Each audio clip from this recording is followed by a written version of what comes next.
The first social development we chose is the women's suffrage movement.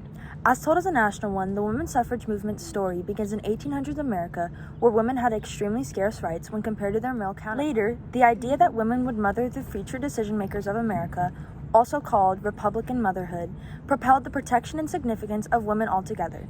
This allowed them access to education and other small rights to ensure they are fully equipped to teach powerful men. The Industrial Revolution also proved the need for a labor force, or women, which moved them out of the house and proved financially capable. Due to this idea, women started to progress towards reforms and movements that would give them more freedom than they had, seeing that they were fully equipped to carry out a man's job. The first of these was the American home, which was a debate on who was the center of the home. These bled into other reformist movements like the asylum reform and the alcohol intake reform. A major reformist was Carrie Nation, who attacked bars with hatchets to instill her anti-liquor ideals. A major turning point for the women's suffrage movement was in 1848 at the Seneca Falls Convention, where many state campaigns, court battles, and petitions for the rights of women occurred. This story even reached over waters, where suffragists of all walks of life collaborated and wrote to one another for a common need. Overall, this movement stood as one of the most significant political catalysts for the equality of women, as well as produced the highest number of one-time voters in history. Geographically, the women's suffrage movement was the most popular in northern states like New York, in which Seneca Falls was held. Geographically, there weren't many limitations, but it was more common for northern states to be open to hearing the reformist movements of women, rather than states like the South, due to the North's progressivism. An example of similar movement was the Black citizen suffrage movement. Both minorities had to fight countless political battles in order to just vote, and even then still would continue to face years of discrimination and abuse. Next, we will talk about the scientific and technological developments.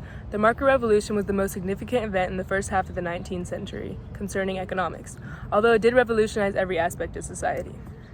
One of the most important names during this time period was Eli Whitney, who made remarkable advances to contribute to America's economy.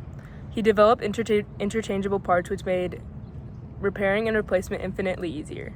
Mass production, more accessibility, and a lower cost of weapons came from this. These qualities were seen in the factory system as well. Whitney also takes responsibility for the invention of the cotton gin, which changed Southern agriculture forever because it sped up the separation of cotton seeds from fibers. Southern specifically benefited from this invention because cotton was their biggest crop and now its production was exponential. It also allowed for an increase in international exports, which helped the economy as well. On the other hand, this mass production caused a major boom in slavery in the South, which was devastating for African Americans. Other inventions like canals, steamboats, and the railroad were introduced and served great importance in the transportation of goods. These were designed around the northern and western regions, but then quickly expanded into southern. Big cities and towns were now connected by new, quick, and efficient transportation methods. To conclude, during this time period, technological and scientific developments drastically changed America's economic system. Finally, the third social development we chose was the early abolitionist movement. Early movements against slavery were commonly led by white religious men and women, along with a few African Americans who had escaped enslavement. Religious Americans felt that God would not approve of the bondage of humans as chattel. Many different religious groups became a part of this movement, such as the Amish, Presbyterians, Mennonites, Quakers, Baptists, and other Protestant denominations. They formed anti-slavery societies with the complete elimination of slavery, along with raising awareness for their movement. The Second Great Awakening brought the social recognition needed to further spread the abolitionist movement. The abolitionist movement began with the Missouri Compromise in 1820, outlawing slavery above the 36°30 parallel and forming Missouri as a free state. One of the most influential abolitionists was William Lloyd Garrison, a journalist from Massachusetts. He founded the newspaper The Liberator, advocating for the immediate emancipation of all enslaved men and women. The group American Anti-Slavery Society, also known as AAS, ignited public outrage against slavery and its moral evils. Women in the group began to use violence as a form of expanding their cause. However, their involvement ultimately led to the failure of the group, as many citizens believed that women should not be active in the political sphere of America. Another influential leader in the early abolitionist movement was Frederick Douglass, who had escaped slavery himself and was a vigorous advocate for the abolishment of slavery. He published a memoir called The Narrative of the Life of Frederick Douglass, an American Slave, showing the narratives of former slaves who had escaped enslavement. The early abolitionist movement was a catalyst for change in the area of politics. For decades, abolitionists sought for state and federal politicians to adopt a range of anti-slavery laws. Devoted abolitionists even formed their own political party led by William Lloyd Garrison, which became known as the Liberty Party in the 1840s.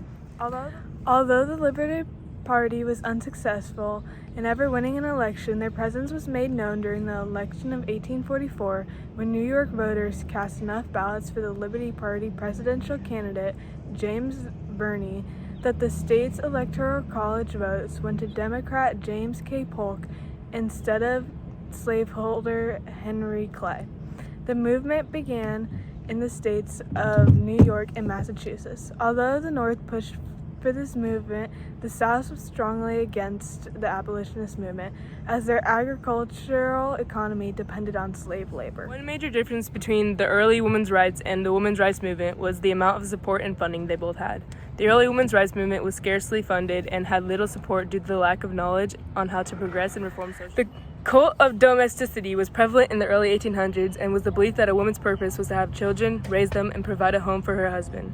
This belief affected the success of the early women's rights movement since it took a firm hold in American society.